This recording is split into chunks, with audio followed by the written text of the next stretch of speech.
Come on. Ugh.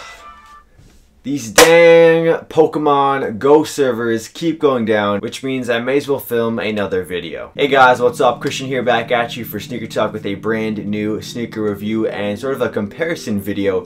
Today we're going to be taking a look at a brand new release by Adidas, the Adidas AlphaBounce. These released, I believe, 2 or 3 weeks ago, and people are eating these up. These are selling out incredibly fast. Retail price is 125 Canadian, which I believe converts to 100 US. And I know this colorway was a very popular one, especially because it does have a very Yeezy Boost 350 vibe to it, so I understand that. Personally, I'm not a huge fan of the pattern on the sneaker. I'm a bigger fan of the more simple colorways for this.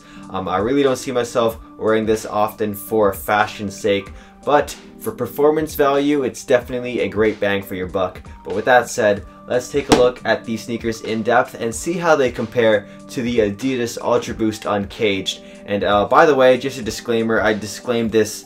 That's proper English. Yes, I disclaimed this in another video. Adidas did send me these Ultra Boost, and Adidas did send me these AlphaBounce. With that being said, let's begin the review. So I've actually been wearing the Adidas AlphaBounce for the last week, trying to test it out on my Pokemon Go adventures. I also did a couple runs with my dog with them, and for $125 retail price for this sneaker, I definitely see a great value in this. So the entire upper of the sneaker consists of this sort of zebra-esque print. The white, the black, it's like impossible not to see when you're walking down the street. It's definitely a neck breaker, and I've actually worn it inside of McDonald's, inside of restaurants a few times. You guys know how often I go to McDonald's if you guys watch my vlogs, which by the way, if you haven't seen, I released a mall vlog and a birthday vlog recently, so go check them out. Links down below. I'm not too sure what kind of like synthetic material they use for this upper, but it is really soft, and it is quite form-fitting and hugs to your foot pretty well. The tongue here reminds me of the training running shoes and stuff that are like directly attached to the tongue here. And there's also a 3M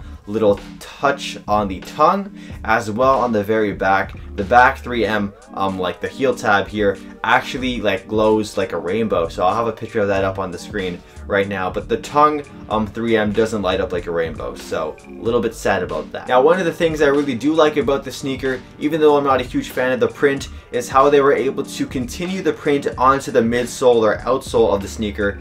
It's just really cool how they were able to do that. I don't know how they did it, but it's neat, and I haven't seen that done with any other Adidas sneakers in the past. On the very back of the heel cage, there's this like little TPU plastic thing here that says AlphaBounce on the side. You also have some Adidas branding up top over there, and the collar is actually very well padded. There's a lot of padding on this collar, so your ankles will be in for a blessing. I wouldn't recommend these necessarily to run like a 10K marathon exactly. These aren't the sneakers for that. But if you're like training, if you're doing a jog every single day, maybe you're doing like 20 minutes or 30 minutes of cardio, I could recommend these for those purposes. Or even if you're at the gym too, these would be great for the gym. You can tell based on just looking at the outsole and the midsole here, there's going to be a lot of support, and it's not an illusion, it is true. There's a very large amount of support in this sneaker. Now, what you're probably wondering is, how do these stack up to the Adidas Ultra Boost Uncaged? And I have to say, the Ultra Boost Uncaged easily trump these. These are nowhere. These are like a step above. Okay, these are like a way large step above. The overall comfort of the sneaker, I am very satisfied with. There's no complaints. There's support in the right regions. My toe doesn't feel squished or anything like that. As far as sizing goes, I'm normally a size 10 in Nikes, for example, but in Adidas running shoes, I always tend to be a size 9.5. So if you're similar to me, and you want to like say your true size is your Nike size, for example, I go half a size down in Adidas, and Adidas sent me a size 9.5 for this and a 9.5 for the Adidas Ultra Boost Uncaged. Now the question is, will you see me on the streets wearing these? Probably not if I'm like downtown or doing anything where I'm trying to pull off a very fashionable outfit, I guess. But will you see me wearing these on my Pokemon Go adventures? You bet I am.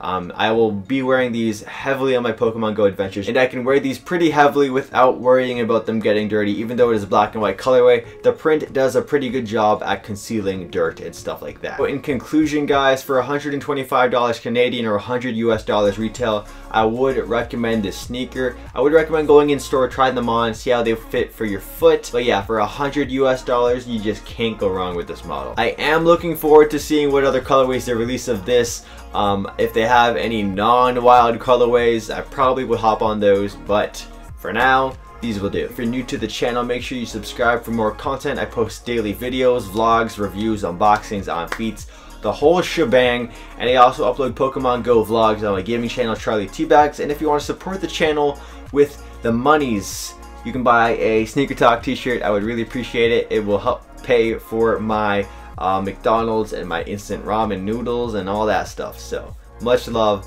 Thanks again for 30K, and I'll catch you guys in the next video. Peace out.